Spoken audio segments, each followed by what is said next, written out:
Alright guys, we're back.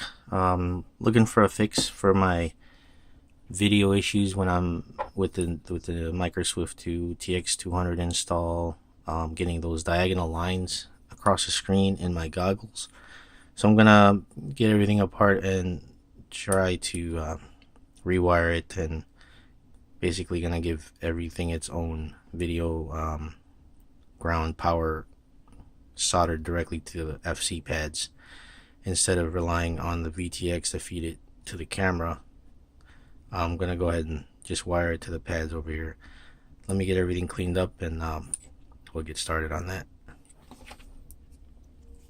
Alright, so basically right now, just to go over how I've got it wired, I've got the VTX main power lead going to VBAT right there, and then I've got the main ground for the VTX to ground on the FC. I thought that would be fine, and using the three pin connector here directly to the 3-pin connector from the VTX. So essentially the VTX would feed the power to the camera, but like I said, I'm getting those lines. So basically I'm going to take the camera's power right there. This feeds directly into that connector you guys see there. I'm going to take that and cut the wire and get the power directly from here and here, which is the ground, and 5-volt for the camera direct. And then these basically, I'm just going to have to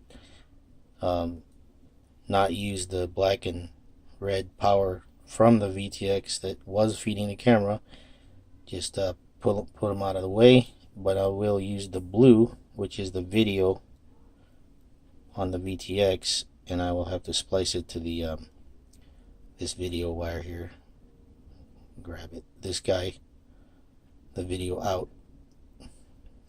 This yellow right here will be spliced to this blue. So now the VTX will have its own power and ground. The camera will have its own power and ground, and I will just have to splice in the yellow to the blue video on the VTX. Alright guys, got it prepped. This yellow wire is going to splice to this blue.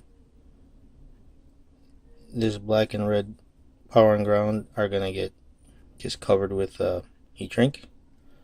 And then I'm going to take the power 5-volt ground to the camera over here to these two pads. When splicing two wires together, right there, if you can see this, I took the sheathing off with the little blade, and then about the same length, and then I put on my heat shrink ready to go afterwards.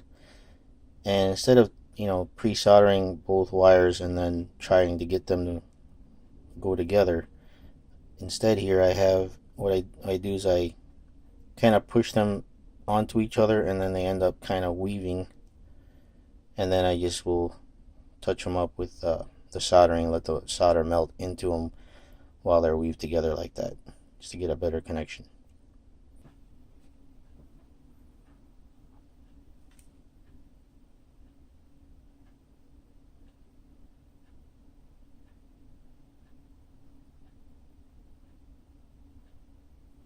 There you go, I just soldered it up, and point at it here, right here. See, they're weaved together, and the solder goes through both sides pretty well, and they're basically joined together very, very securely there. I'll just get that.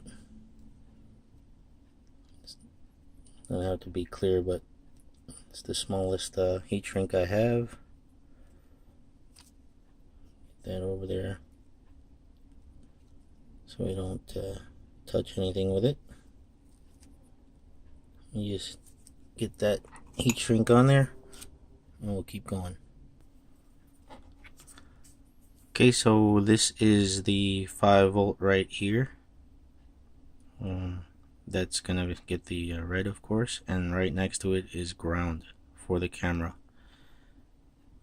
Got them pre-wired, ready to go. I mean pre-soldered, and see how it looks afterwards. I'll give you guys a closer look here. Got the 5-volt for the camera soldered on, and the ground right there soldered on. Alright guys, there we got everything buttoned up best I can here.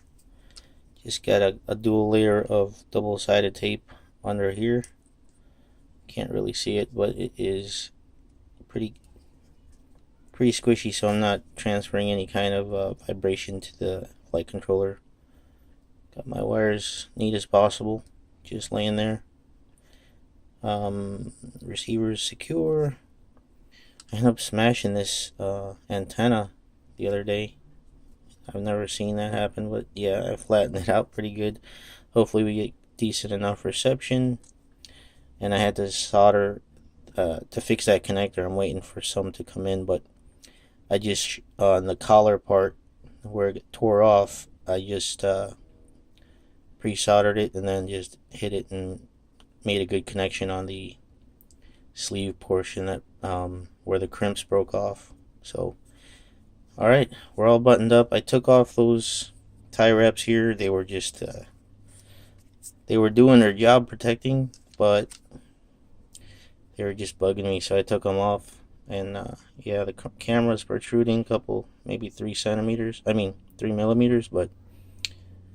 I just don't want to deal with those anymore. Okay, so we'll get outside and fly it before it gets too dark. Well, crappy day out here, guys. I am set up for cloudy, but it's starting to rain. I'm going to try and get a couple minutes of flight before it pours down on me here. See if the lines come out. Oh, yes. No lines. Woo! Yeah, it looks much better. No more diagonal lines. I've got a clean, clear OSD info showing up. Oh, wow, yeah. GemFan 2540 is doing their job there. I needed that power and that lift, and it just responded immediately. It was 85 degrees out here yesterday. Right now it's like 60 something. Ooh. And it's breezy. I don't want to crash. Every time I say that, I crash. Yep, getting rained on right now, guys, so I get this footage for you, because you know, I don't want to wait too long between my videos. I'll give you guys something to watch. I'll just cruise around here a little bit more. I'm only running 25 milliwatt right now, so nothing too crazy. But look at that video, it's much better. So hopefully tomorrow is supposed to be cool and clear, and I'll do some more practicing and flight video then. But look at that, that's what I was looking for. So it was my beginner mistake on the wiring. I tried to go the logical, you'd think, easy route by using a 3-pin connector, which they provide right off the VTX, but that just wasn't clean going through the TX200. I guess the much cleaner going directly to the FC on both sides. So success, finally. Wow, now I'm liking it. Do want to test this when it's a little bit brighter out here. That way we can see that.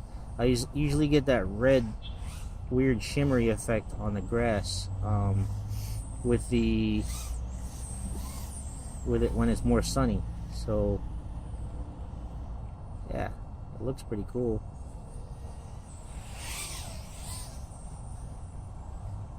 Yeah, it's been about a month now, and whoa, if you guys watch my first video, oh my god, you can see how bad I was.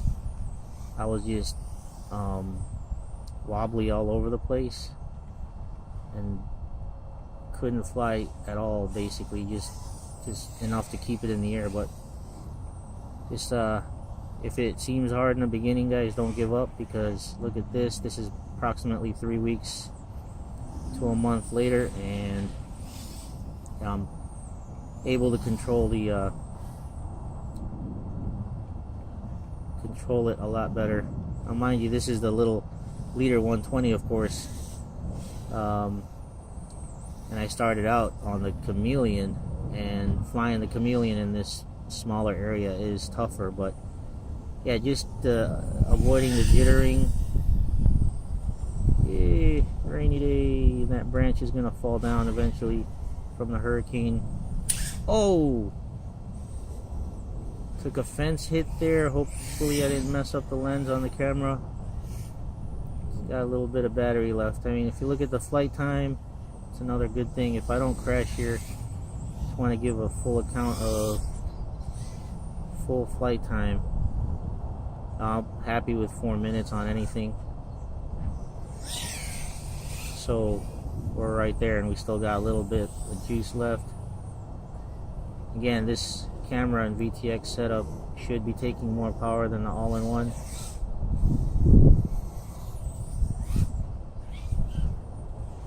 Yeah, we got probably about 15-20 more seconds. I don't know how much longer we have.